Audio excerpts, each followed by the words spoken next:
Assalamualaikum warahmatullahi wabarakatuh. Selamat pagi rekan-rekan sekalian.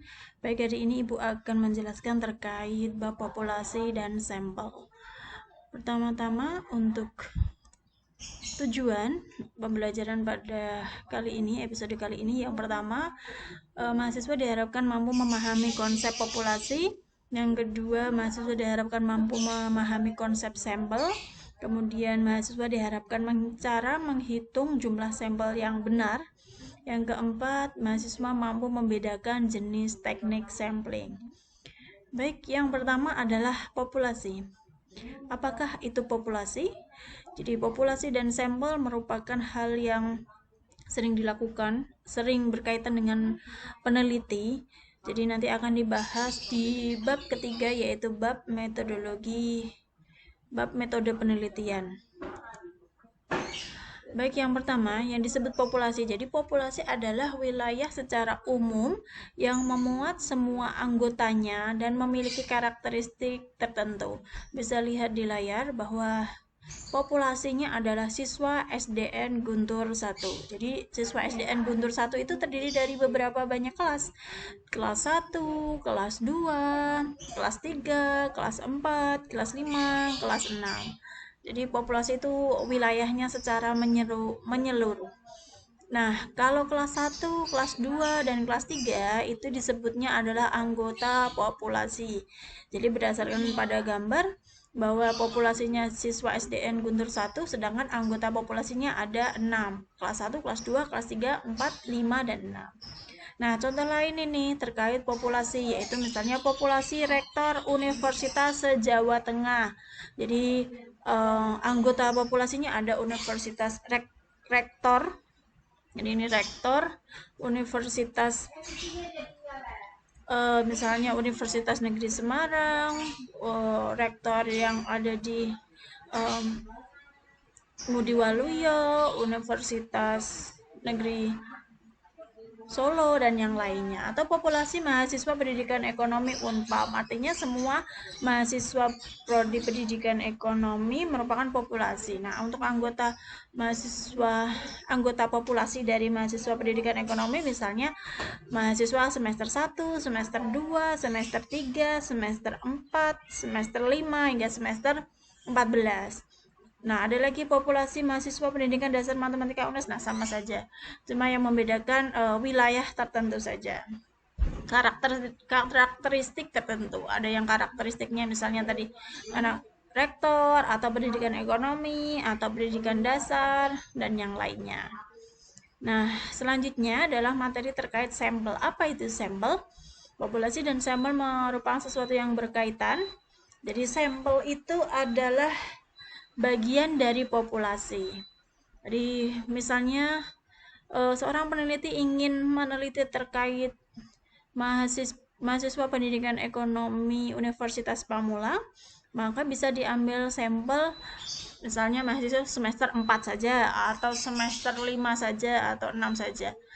Yang paling penting adalah pengambilan sampel harus representatif, artinya mewakili suatu populasi tersebut.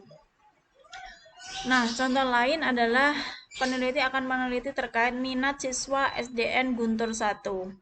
Nah, minat siswanya di SDN Guntur 1, maka untuk mengambil sampel bisa misalnya sampel siswa kelas rendah. Sampel siswa kelas rendah di kelas 1, 2, 3 bisa diambil kelas 2.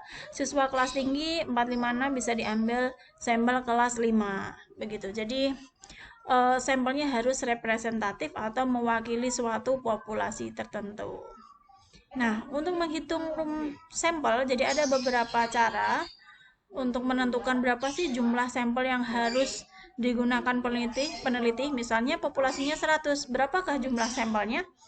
Nah, yang pertama ada namanya rumus Lovin. Nah, rumus Lovin ini rumusnya N sama dengan N besar per 1 plus N dikali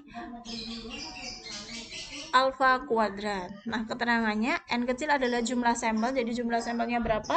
Sama dengan jumlah populasi per 1 plus jumlah populasi dikali taraf signifikansi yaitu alfa kuadrat. Nah, di sini taraf signifikansi itu ada beberapa. Jadi taraf signifikansi adalah taraf kesalahan yang bisa ditolerin dalam suatu penelitian. Jadi ada 1%, 5%, dan 10%. Jika kita mau meneliti di bidang pendidikan, itu biasanya kita menggunakan 5%. Artinya 95% itu penelitian bisa dibilang layak atau benar. Sedangkan batas toleransi kesalahannya itu 5%. Nah, oke. Untuk selanjutnya, contoh dari rumus Lovin yang sesuai dengan buku. Jadi ada populasi pada penelitian ini, misalnya kelas 10 di SMA Negeri 1 Demak. Jadi ada 128 siswa. Sebarannya seperti ini. Ada kelas 10A, 10B, dan 10C. Untuk 10A ada 50 siswa, 10B 43 siswa, dan kelas 10C ada 35 siswa. Jadi totalnya 128. Kita harus menentukan dulu proporsinya. Kira-kira di kelas itu berapa persen yang akan digunakan. Rumusnya adalah siswa di kelas A 10A per jumlah siswa. Jadi kalau dimasukkan langsung ke ini ya,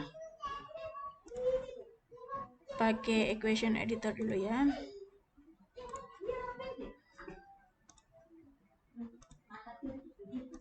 Tunggu. Oke. Ya, berarti siswa di kelas 10A ada 50 per 128. Jadi 50 per 128 itu adalah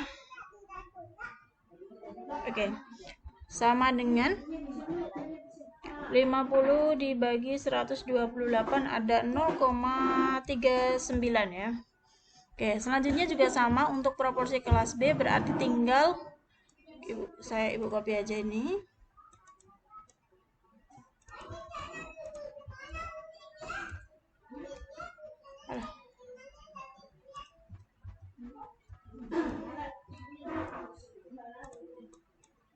Kita insert saja.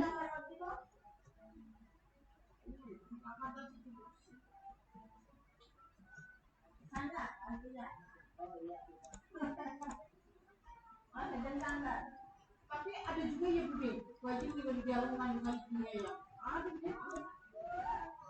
43 dibagi 128. Jadi sama dengan berapa proporsinya? 43 dibagi 128 ada 0,36. Jadi 359 ya, 0,33 ya. 33 berarti 33 saja. Terus selanjutnya ini ada 30.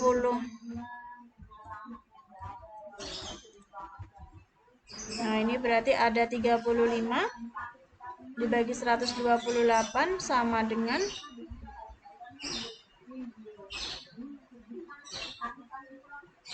0,27. 0,27. Nah, ini harus dipastikan jumlah dari ketiga proporsi ini. Jadi jumlah proporsi totalnya harus 1 ya. Apakah ini sudah 1? Kita cek dulu. Berarti 0,39 ditambah 0,33 tambah 0,27. Oke, masih 0,99. Artinya ada satu yang masih salah ya. Oke, ini anggap saja 0,34. Oke, nah ini udah benar 1. Nah, kalau sudah menemukan proporsinya, maka kita masukkan ke dalam rumus untuk menentukan jumlah sampelnya terlebih dahulu. N sama dengan rumus Lovinnya, N sama dengan N besar per 1 plus N dikali alfa kuadrat ya. Oke, berarti N-nya tadi 128. Terus ini 1, ini kali 128, alfanya adalah 5% atau di dalam desimal ada 0,05 kuadrat. Terus sama dengan, kita satu-satu. Ya, 128, 0,05 dikuadratkan menjadi kali 0,05. 0,025 ya. Dikali 0,0025. Oke. Terus enter, copy lagi. Berarti 128 biar ada jedanya.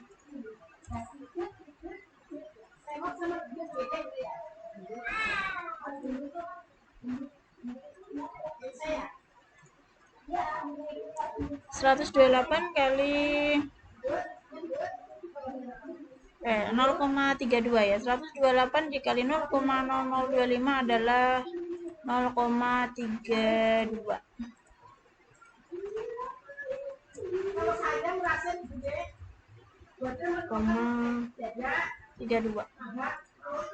Oke, tinggal dijumlahkan berarti 1,32 ya. Nah, berarti 128 tinggal 128 dibagi 1,32. Oke, 96,9. Berarti N sama dengan N kecil ya. 96,9 atau kita dibulatkan menjadi 97. Berarti jumlah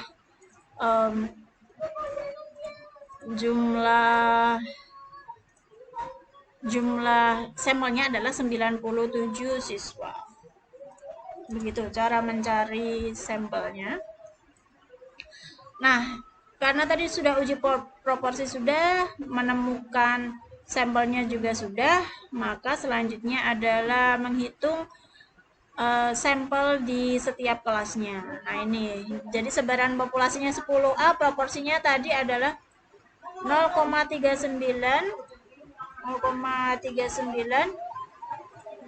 0,34, satunya lagi 0,27.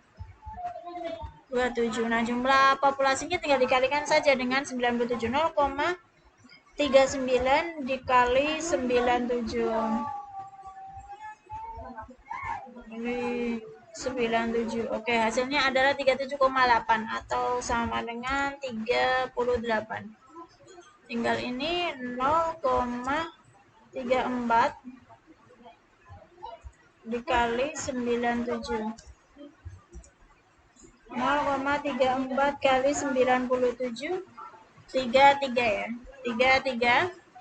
Terus ini 0,27 dikali 97. 27 kali 97. Ada 26. 26. Oke, kita jumlah semuanya harus totalnya 97. 38 ditambah 33 tambah 26. Oke, pas ya jumlahnya, berarti jumlah sampelnya 97 dengan persebaran di kelas 10 ada 38, 10B ada 33, 10C ada 26. Nah, selain itu ada cara lagi untuk menghitung atau menentukan sampel, yaitu dengan tabel Krejci. Tabel Krejci ini ada taraf signifikansinya, kesalahannya ada 1, 5%, dan 10%. Nah, kalau ini kalau angkanya pas, misalnya N-nya 10, 15, 20, itu langsung lihat saja di tabel.